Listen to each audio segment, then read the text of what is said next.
Hello, my name is Nate Jones, and I'm coming to shed light on the subject of Ron Wyatt. But I want to shed light on it in such a way that it is unique to the relationship that I have both with Ron Wyatt and the God that Ron Wyatt serves. I cannot speak for Ron Wyatt because, of one, he's not here. But I can actually share my own personal opinion based on the man that I knew and the God that he served, which I also know.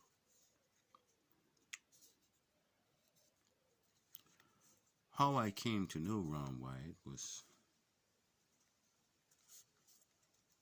I was a student at Oakwood College in the early 80s, mid 80s, up into the 90s and so forth. And I can't remember exactly when he was there, but he was there for a semester, and I just happened to take one of his classes.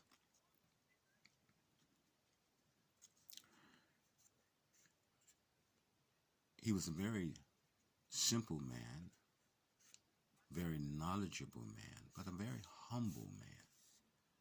Humble in the sense that he would even ask us, students, for information so that he can learn or he can better himself. And I thought that was a very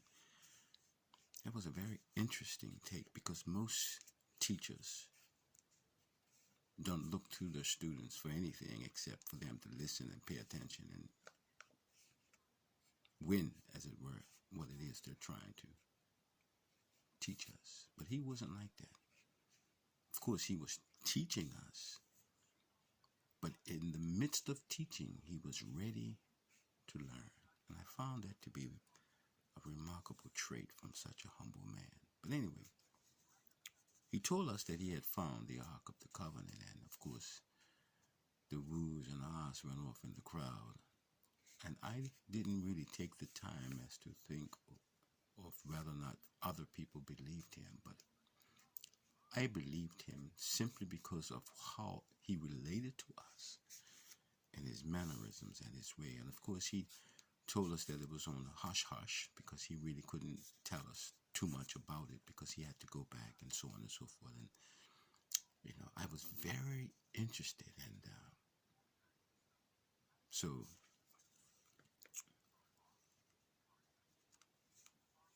I couldn't wait to come back to school because I wanted to look for him specifically, but then it was told that he wasn't coming back, and that upset me a little bit because I really wanted to hear about this Ark of the Covenant and his discoveries, and yeah, but that was the end of my relating to him personally. It wasn't until later in years these videos began to pop up concerning Ron Wyatt. Soon as I saw him, of course, he didn't look the same as he was or he looked when he was teaching. But it was the name that stood out because I was very familiar with the name Ron Wyatt, and I was familiar with the Ark of the Covenant find that he proclaimed. But then I began to see the other things that he had found.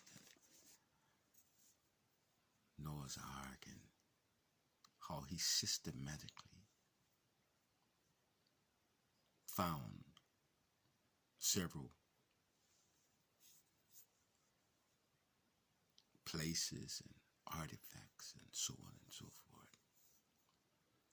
But what stood out to me was the reason that he even gave for looking for these events or looking for these pillars, as it were, of faith, was because he had a passion not only for the Bible, but for people coming to a realization that the Bible is a matter of fact, which goes to prove that the gospel is even more a matter of fact.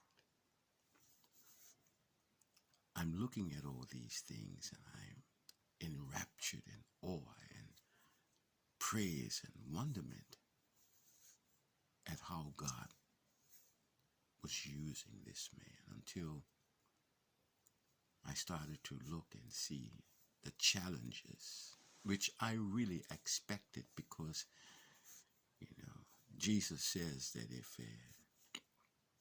if they rejected me, yeah, a servant is no greater than his Lord.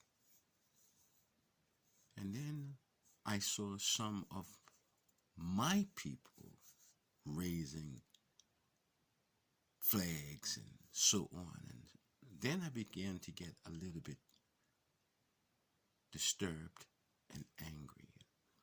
But then I began to understand the nature of the struggle, the nature of the fight that we are in. And so I began to look at it from a different perspective.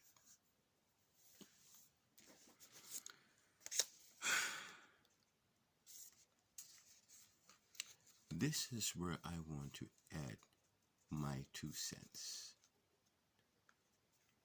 in this whole thing with Ron Wyatt and what I know, what I believe, what I'm willing to share. Again, my name is Nate Jones, and I'm a poet writer. There's not too much out for me at this point in time because I'm just getting started, which that is a whole nother topic for discussion. But my name is Nate Jones, and I'm a poet writer, and I want to talk to you from the standpoint of a poet.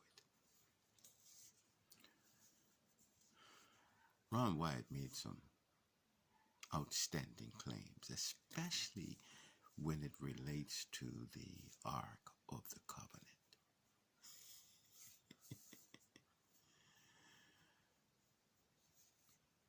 I'm familiar with Ron Wyatt, but I'm much more familiar with the God that he served.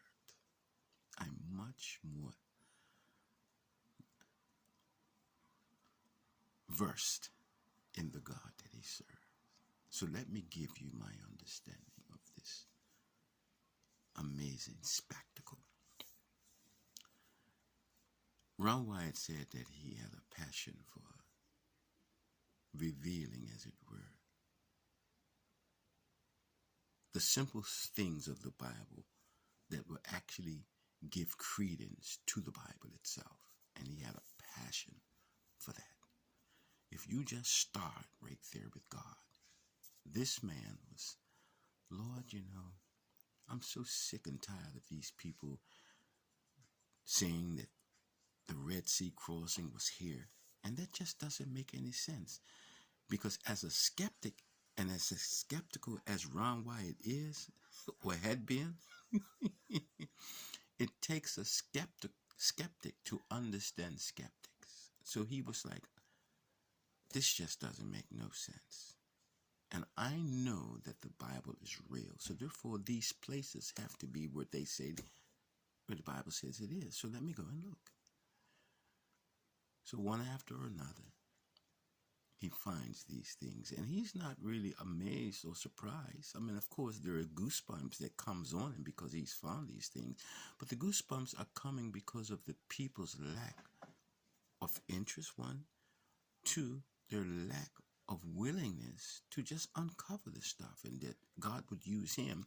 So the mixture of goosebumps is basically this: not that he doubted that he would find it, but that God would give him the okay to do so. And in doing so, he basically put on the map, hey, listen, guys, yeah, the Bible is true. Sort of thing. Okay. But here's where God, in his humor, comes to play for Nate Jones. I'm talking about the God that I know. He is humorous. Let me show you how humorous God is. Ron Wyatt says he got sunburned while diving. So bad that his feet swell up and he couldn't get his diving gear on. Ron Wyatt said, I didn't realize that I can get sunburned like that. The ultraviolet light came down inside, and he gives an explanation as to why he got sunburned so bad. I would pull Ron Wyatt aside and say, hey Ron, that's not why you got sunburned. The reason why you got sunburned is because God had need of you. Nobody else got sunburned like that. Only you. And these were your offspring, so you would think that they have the same gene pool, or at least something similar to that which you have, and they didn't get the sunburn. You did. I wouldn't really go into an argument over that, but that's just something that I would pull him aside. And then I would remind him of the events that transpired as a result of your sunburn. And he would smile with me and say, Nate, because of the humble man that he is, you might have a point. Anyway, needless to say, he's walking in Jerusalem, feeling rained on, according to him, because he was really interested in doing one thing, whereas God had him doing something else, unbeknown to him at the time. But here's where the story gets a little bit interesting. A man from the antiquities department in Jerusalem, not just any man, but the head of antiquities, sees Ron. Ron doesn't know him from Adam. But this man knows Ron, and so he comes over and strikes up a conversation with Ron. I'm listening to Ron tell this story, but as he's telling this story, I'm a poet, so I'm listening to what Ron is saying and perceiving the conversation as he's unfolding the story. And as he's unfolding the story, and I'm listening to his story as a poet, I say, aha. Now this is where my aha moment comes into play. Why would the men from antiquities speak to Ron in the first place? Because Ron makes mention of the fact that why would he even be talking to me? I don't know. Now that might go over so many people's heads, but you have to understand the man. He knows his own worth. And there is no real reason why a man of his stature, talking about the man from antiquities, will be talking to him. But he finds himself talking to this man. So, Ron is a type of person that if he finds somebody who is any remote interest toward archaeology in any shape, form, or fashion, he's going to relate to them on that level. So he begins to shoot the breeze with this man from antiquities. The man from antiquities is like interested and saying, oh yeah, Ron, but he interrupts Ron. Remember, I'm a poet. He interrupts Ron. Really? You being a man from the antiquities meets a man who is an archaeologist, who's telling you of his archaeological exploits, but you interrupt him. Why? Why? Because he says, we are digging there. Ladies and gentlemen, when the man from the antiquities department, the head of antiquities department, says to someone he's just meeting for the first time, stop what you're talking. Let me talk. We're digging over there. Ron has no clue what this man is talking about. But because Ron is so humble, he stops his discourse and dissertation because he doesn't feel himself like that. He is such a humble man. He listens to what this man is saying about a dig that he's doing over there, which he has no clue as to what he's talking about. But the man has in his mind so vehemently what he's doing, which is much more important than what Ron is talking about or what he's doing. Why? Because that's how Jews are. My poetry mind. God steps in because he knows Ron and he knows what this man is up to. God borrows Ron Wyatt's inoperable hand. Look at the humor of God. I believe, I could be wrong, Ron Wyatt is right-handed. I have every reason to believe he's right-handed. Now, he could be left-handed, but I have a sneaky, suspicious feeling that he's right-handed. God takes the inoperable hand, the one that he least uses, and he raises that hand.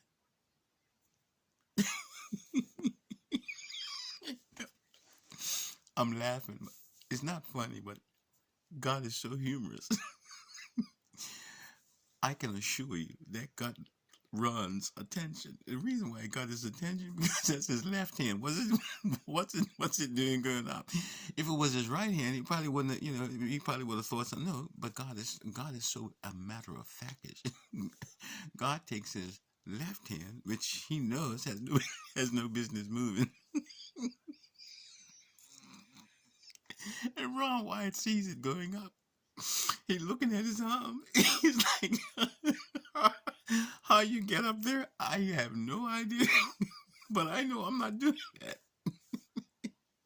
And he points in the same direction of which the man from Antiquities is pointing. Not so much in the same direct point, but in the same vicinity. Yeah. And while Ron Wyatt is kind of like wondering what the heck is going on, out of his mouth comes, there's Jeremiah's grotto. The Ark of the Covenant is in there.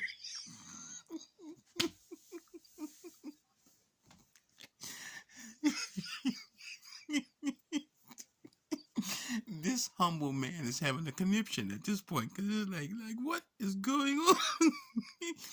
But the man from Antiquities is like, he's almost like he's having a conversation with God as far as it's concerned, because what Ron is saying makes every bit of sense to the man from Antiquities. Because the man from Antiquities doesn't even blink. Because remember now, Ron is saying to this man, there is Jeremiah's grotto. He calls the place by name. It's Jeremiah's grotto. The man was like, yeah, I know. What about it? It's like, and the Ark of the Covenant is in there. He looks at him and says, oh, you know too? Please don't misunderstand me. The man didn't say that. But in my poetic mind, he might as well have said that, because I'm looking at the conversation in my own poetic mind and I'm saying, aha. That man knew that there was something going on over there that he was involved with, and he wouldn't tell anybody about it. Which also goes to prove to me that he was trying to use Ron to do something for him that he can't do of himself. Now, I could be wrong, but I know my God. I know Ron Wyatt. I don't know too much about the man from Antiquities, but I make my guess that that man knew something that he would never tell Ron Wyatt, except to say, we're doing some digging over there. And he said it while interrupting Ron with what he was saying, which meant that this is more important to me, just so you know. And then God says, yeah, I know what you're doing over there. And then Ron Wyatt was like, pow, which was God saying, the man from Antiquities looked at Ron and said, wow, okay, good. We'll give you a permit. Well, yeah, you can dig over there. Matter of fact, we ought to even throw in a hotel and we'll take care of your stay and we'll actually feed you and wash your clothes. Ron was like,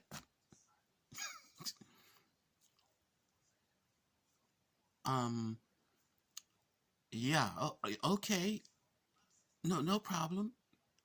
Ron Wyatt is talking, but he's not himself talking because he is still stuck on the arm that just did what he wanted to do and the words that just came out. As far as he's concerned, the only thing happens like that happens to quackos. And Ron was like, I'm not trying to be a quacko. I don't know what spirit that was, but I'm just not going to automatically assume that it was God because I don't know what that is. So I've got to try the spirits and see what in the world happened to me. The man from Antiquities did what he wanted to do. So he goes off into his exploits. Ron Wyatt is more confused than ever. He goes back home.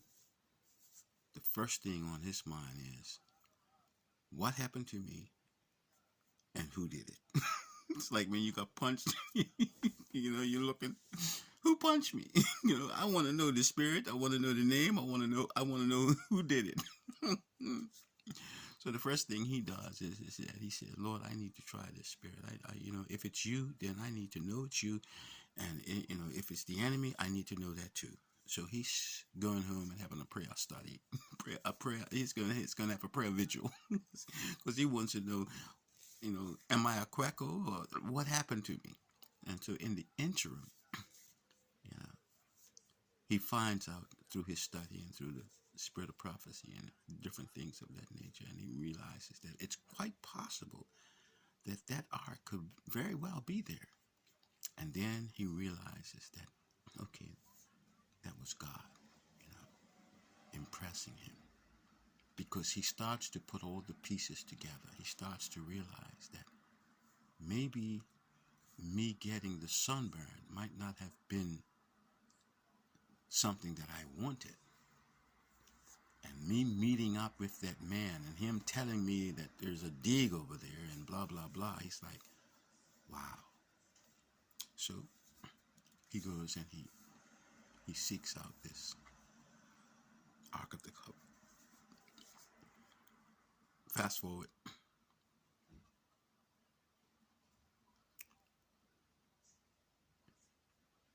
He's trying to dig. And he's told, yeah, we're going to give you this permit, but it's got to be on a hush-hush.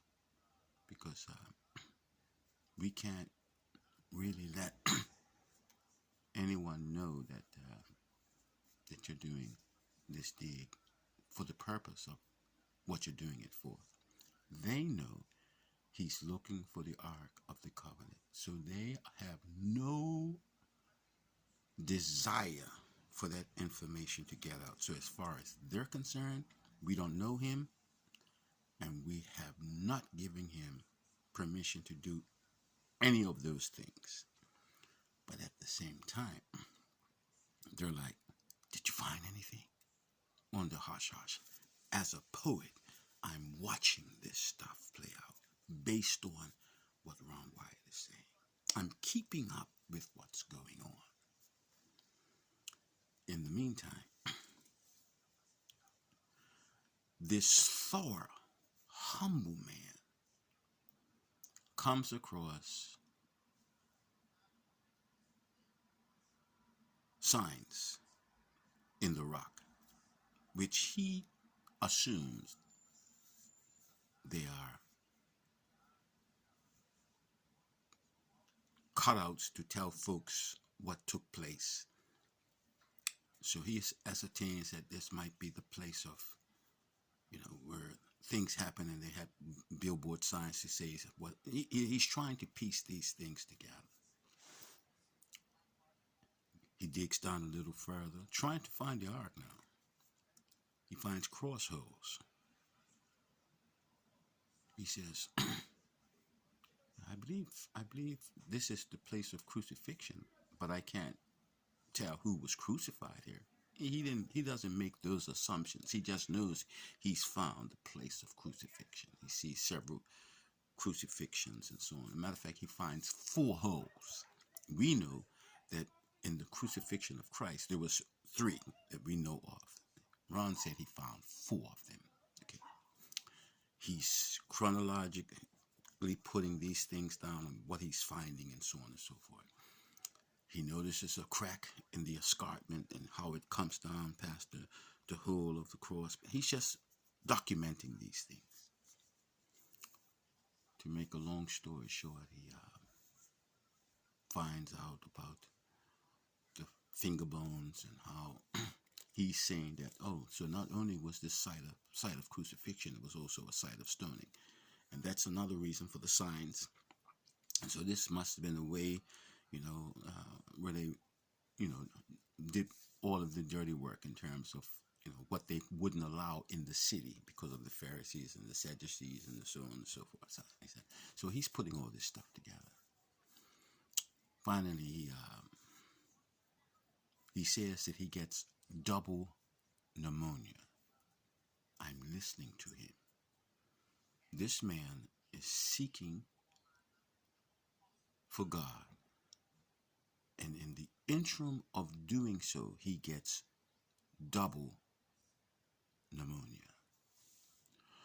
Who do you know gets double pneumonia and still says, I'm going to seek that which is lost? Who does that? Who does that? Why that's so important to me is because the God that I serve is so particular in the sense that he is no respecter of persons. What he is willing to do to one, he's willing to do to another. What am I saying? There were other people that were searching for the ark. They didn't make it, which is why the men from Antiquities was seeking someone else to help out, because apparently they also were searching, but they didn't get too far. And I'm not going to go into what happened to them, but I suspect that the same thing that is happening now to Ron with the double strokes happened to them. But the difference between the two is faith. He that cometh to God must believe that he is, and that he is a rewarder of them that diligently seek him. This is me telling you about the God that I know. Okay. Ron, with his double pneumonia, continues to press the issue, and God looks at him and says, really? To make a long story short, Ron Wyatt had to send his sons home. While they were working with and on the deed, their faith, sent them home. He sent them home. He had a man that was working with him. His faith was tested, and he voluntarily went home. He went inside that little dark cave, came out of there with bulging eyes and said, you know what? I quit. I'm out of here. Forget you. Forget this. I'm outie. He was going. When the man came out of there cheering, Ron Wyatt had a choice to make. He knew that it was the way it had to be, either to the ark or that the ark had to be somewhere close because of the terror that was on this man's face. This humble man of God just saw this man tearing out of there. He makes the hole bigger. And God looks at him and says, really? Ron said he opened up the hole and he goes in. Now, I'm going to stop there because I don't want to make this thing too long.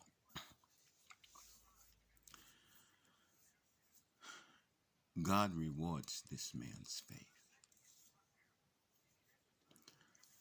Let me tell you something.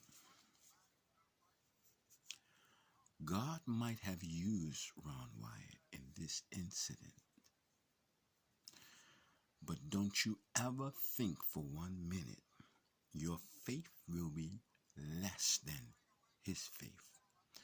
The requirement for believing Ron Wyatt's story will be just as difficult as Ron's faith was tested to get the information. My name is Nate Jones. You can choose to believe Ron Wyatt as well as you can choose not to. And I'm telling you that what it will take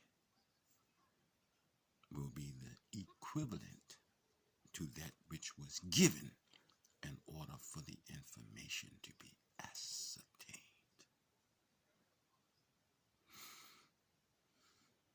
Finally, Ron Wyatt says, I can't bring nothing out to show you, but the angel told me that the information that will come out after the Sunday law is passed. If you think God is joking, keep playing. My name again is Nate Jones.